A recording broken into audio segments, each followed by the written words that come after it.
it will record. So welcome again. My plan for this evening's 371 exam review session is in three parts. Number one, I'm going to comment in broad terms on the exam content and speak about the general features of what you can expect tomorrow. I'm also going to emphasize the exam location and arrangements, including for AES students. Number two, I'm going to go over a set of slides summarizing various critical aspects of the course that underscore certain points of importance that for which I expect you to be with which I expect to be familiar. Thirdly, I'm planning to open it up for broader discussion so that I can answer questions.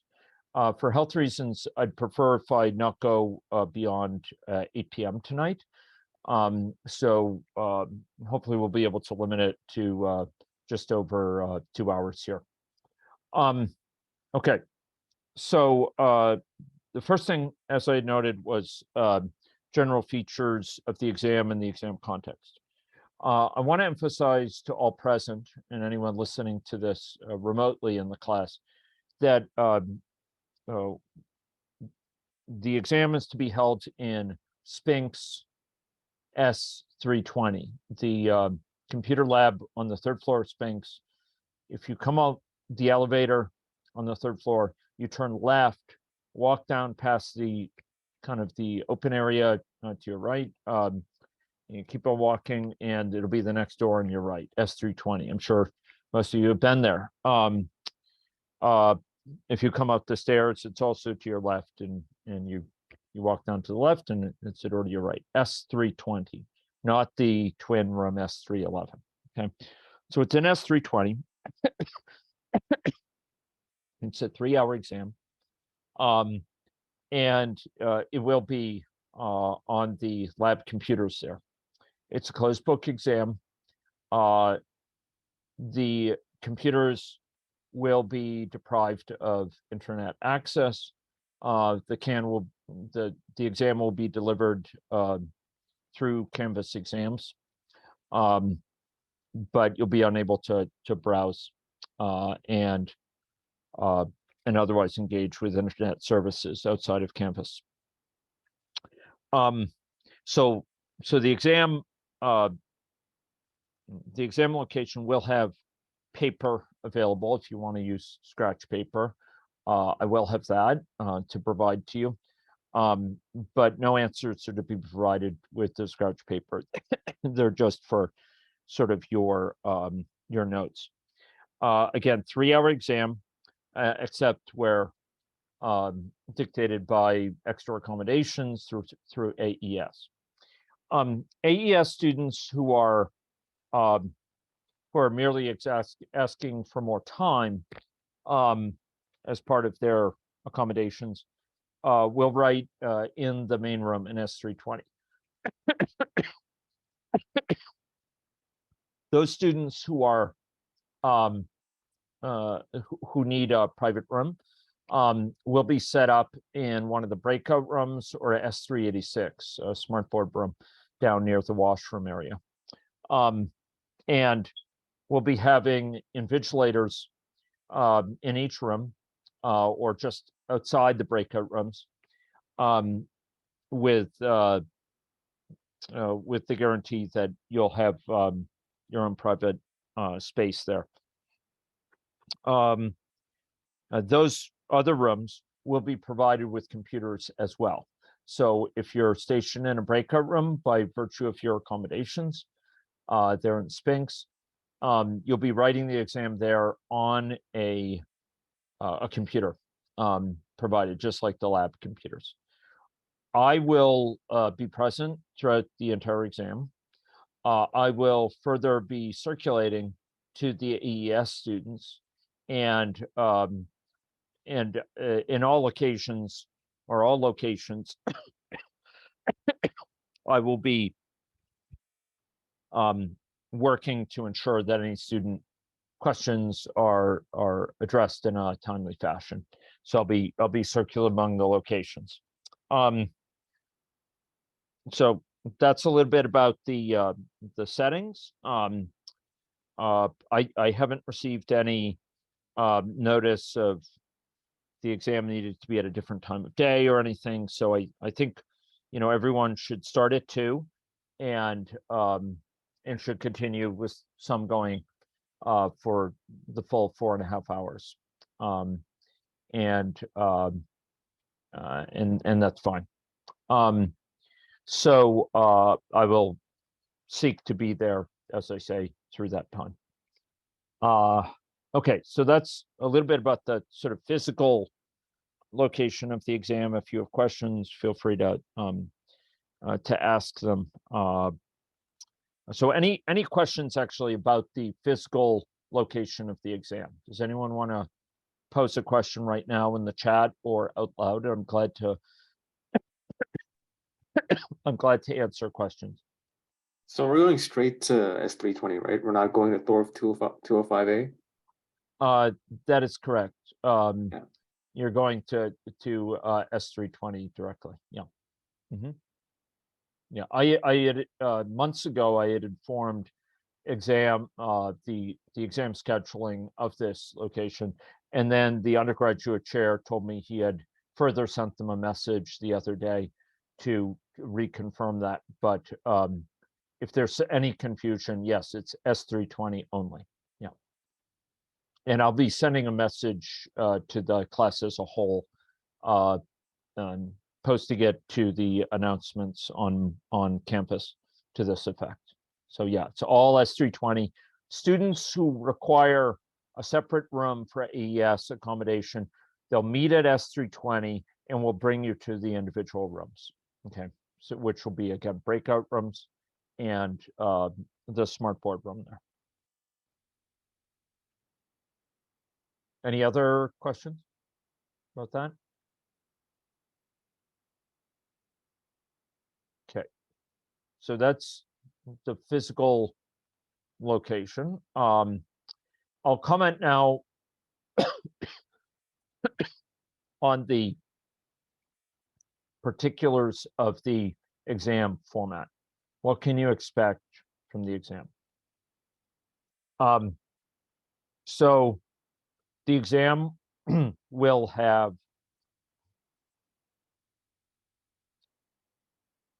3 broad types of questions.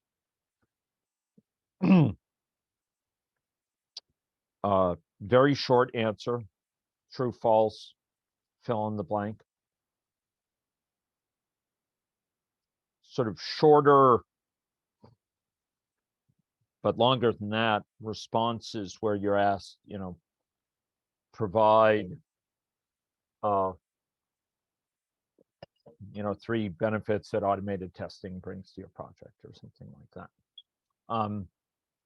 relative to manual testing. Can list those out. I'm looking for reasoning there. True, false, I welcome reasoning. And then finally, there's the third class, which are longer questions. When I say longer, it's actually not necessarily the case that the response is expected to be particularly long, but it's involves a technical challenge of some sort. And I expect more time to be spent on those sort of questions on a per question basis. Those are the distinct minority. Those are not most questions, but they are an important subset of the exam. And they test some concepts. Some of them are asking your judgment on issues. Others are asking you to sort of put together something, derive something, or specify something, just provide something to me. that you come up with, kind of synthesis. You create it for me. Others involve kind of analysis of a problem, asking questions of you.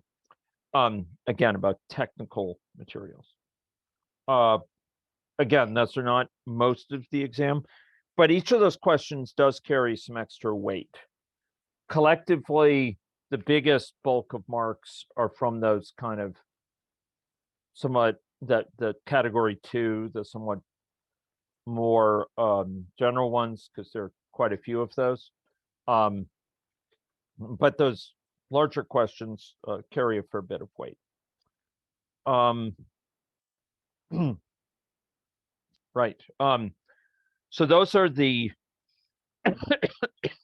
3 types of general types of questions on this exam. And beyond those, there's questions that technically they're not mark conferring questions at the same way as the others.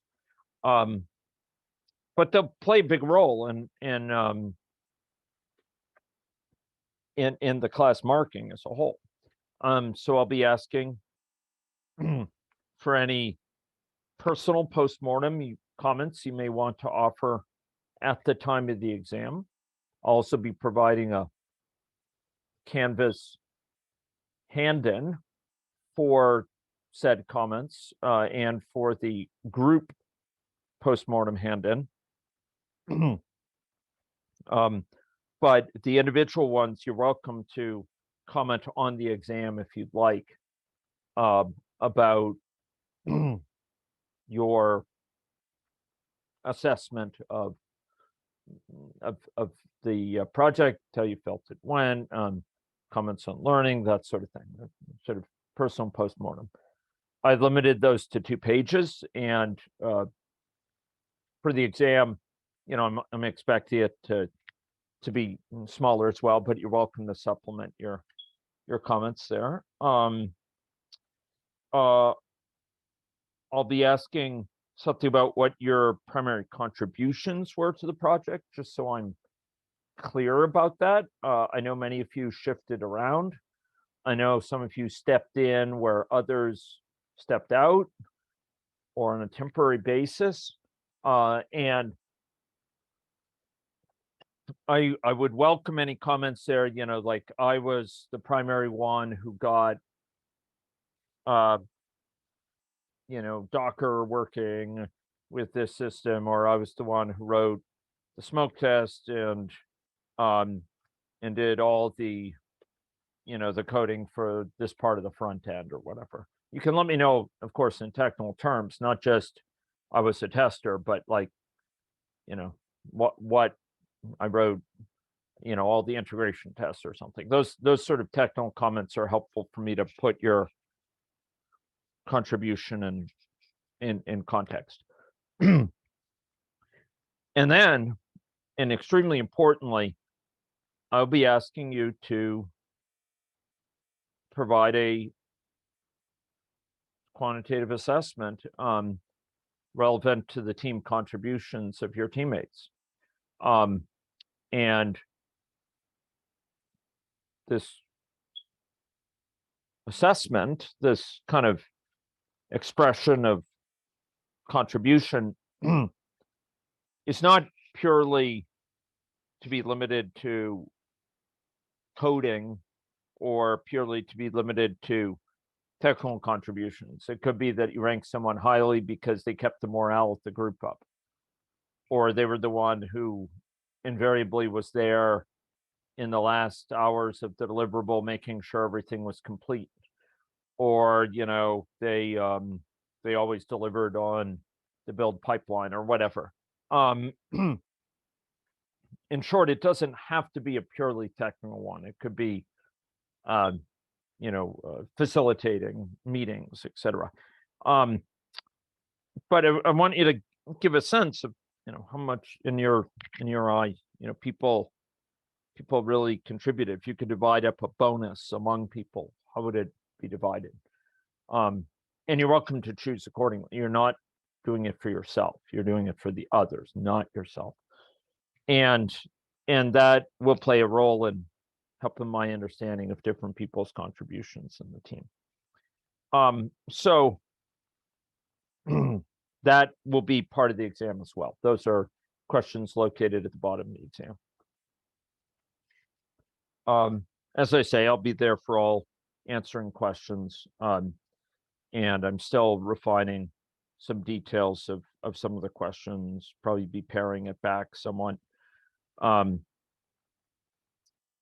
It seems each year people go to some people are there to the end of the exam period, but most people leave somewhat earlier.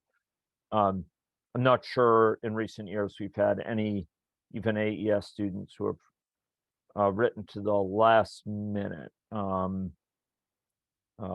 Maybe last year when there was a screw up for the first time, we used Canvas exams. But I think that was for 394, not 371. Anyway, so that's the general exam contents. I'll be going over the general topics, which I expect you to know in the exam in just a moment. But are there any questions about the exam format, sort of character, what's expected of you, in broad terms, types of questions and so on? Are there any questions people would like me to answer? Yeah, I have a quick question. So Yeah. this last one that you mentioned about assessing your teammates, is it a format where you're given, for example, 100 marks and you distribute them amongst your team members, or do you Yes. rank? Yes. Okay. Yeah. Yeah. And do you provide justifications for each person? Yeah. Yeah, Okay. I mean, that is preferred. Most students tend to do that. They'll say, you know, didn't contribute as much on most deliverables, but was key on ID4 and ID5 or something like that. And so they'll often put a brief little comment. Yes, commonly that's involved. Occasionally I'll get somewhere it's just like they just say the number, and that's fine. I won't hold that against them. I won't lower their mark, of the person who's distributing these things. I won't lower their mark because they don't offer comments. But when you offer comments, it gives me a much clearer picture of what was going on, and it's welcome. It's kind of nice to give credit where credit is due too. Yeah. Okay, that makes sense. And just to confirm, in that ranking, we don't put ourselves, right? Just the other teammates? You don't put yourself. Nope. You're told to exclude yourself. No. Okay, thank you. Yeah. Other questions? Yes. So I've asked a former student of yours who took 2 classes, and this person told me that your exam is not necessarily complicated, but it's long and it takes a lot of time.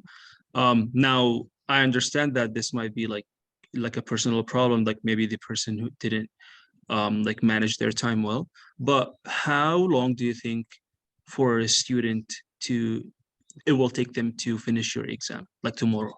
Yeah, it's a good question, and I appreciate the question because actually I'm in the process of. I have a superset of the exam right now, and I'm cutting questions. So I'm cutting it down in hopes that it will allow most people to finish between 2 and 2.5 hours. Okay. So not the 3 hours, not the full 3 hours. Now, inevitably, and it's a matter of personal preference, that there's a class of people, and I'm not criticizing them by any means. There's a class of people who, on the one hand, like just, focusing down, going through it and leaving soon. And by contrast, there's always people who I remember as just double checking things to the very end. They may not be really filling out the questions, but they're just making sure they didn't screw anything up. They didn't give the wrong answer to something. correcting a phrasing of something like that. And they didn't necessarily need the time, but they occupied it. So, I'm shooting between 2 and 2.5 hours. I have particular sympathy for international students whose first language may not be English and who are needing to kind of be a bit slower in reading and writing things. And I try to make sure, it's at least accessible to them.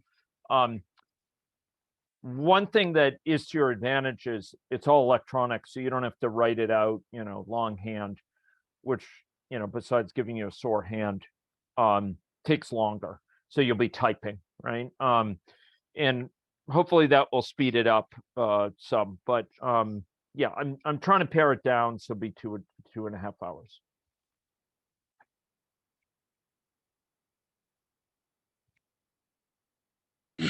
And do you know if we would be able to read all the questions just to see, or is it going to be like you finish question 1, then you go next, then you have access to question 2? Good question. No, you'll be able to read them all. Okay, You'll be able that's to perfect. you'll be able to go through them. You can answer them in whatever order you wish. Nice. Yeah. And so, one thing to bear in mind is like, there's some, so I'll tell you, the ones that are longer questions, or more, they involve more thought and analysis or synthesis, like creating something.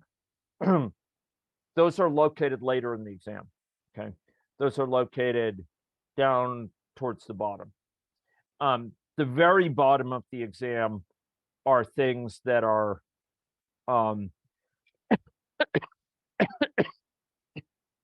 like this questions about your role in the team and any further comments you want to offer on your personal reflections and this issue of your assessment of your teammates. Those are at the very bottom. So one strategy would be to focus some time on those early on, both those areas. Be sure to get your vote in for teammates or make your and do the weight heavy analysis and synthesis ones a first pass. I do give partial credit, very commonly. And so giving some answer is probably, that's not totally out to lunch. It's going to get you some significant marks. You might want to try that. You'd probably net a bunch of marks right there, and then you could, go up and do the ones that are comparatively shorter and then come back to it and refine it further. That would be a savvy strategy, because those bigger questions are, they tend to carry punch above their weight in terms of the number of marks per question. Yeah.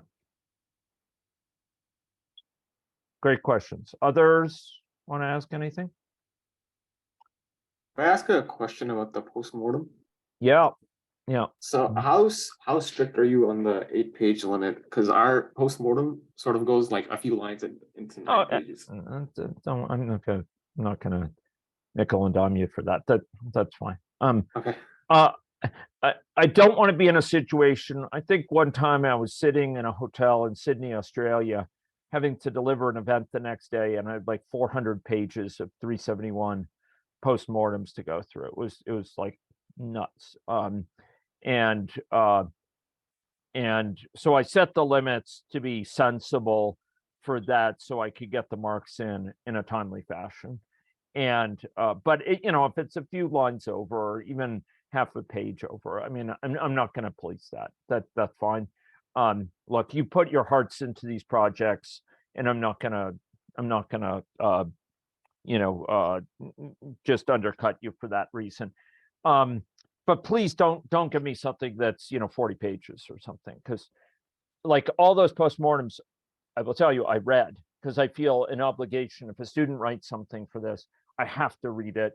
And I just don't want to be in a position where it will take me a week to read the postmortems or something, which is the sort of thing which can happen if they get arbitrarily long.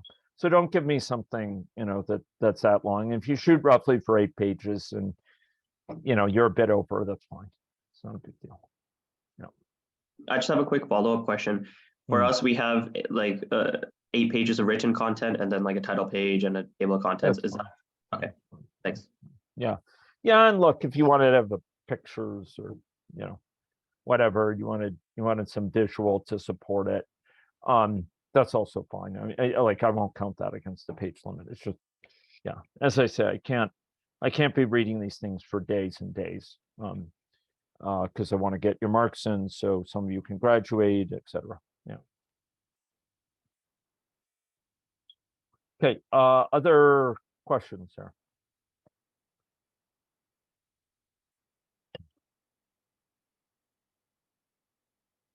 For anyone who wonders, I do all the marking of the postmortems, all the marking of the exams. It's only me. No one else looks at it. So that's all. For the actual questions on the exam, would you say that they're similar to the quiz, like the pop quizzes that we had in class? The pop quizzes, I would say, are like the second type of question. They're kind of the mid-length question for the most part. We did have some kind of exercises in certain areas where I asked you to do something in class or do something at home. I'm not talking about like finding the flag that was opposite or something, but I asked you to undertake a challenge, right? And we discussed some results. Those would be the ones I'm talking about, are more like category 3 questions. They ask you to synthesize something or analyze something, and then we discuss. Sometimes those are very interactive. I gave you examples and we discussed them. Those are more like category 3 questions. And maybe, I guess on the pop quiz, there were a few category 1 questions. It was like, fill in the blank, right? And I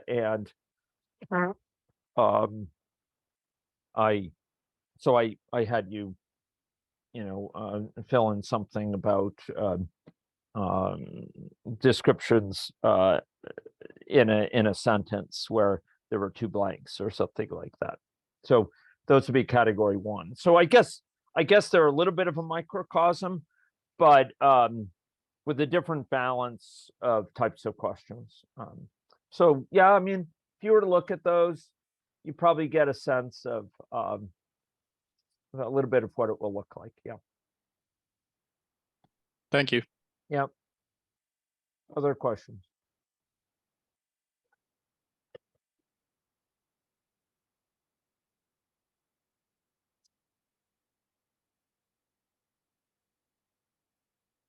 Questions on format of the exam? Okay. And I'm looking in the chat, nothing there. So I'm going to close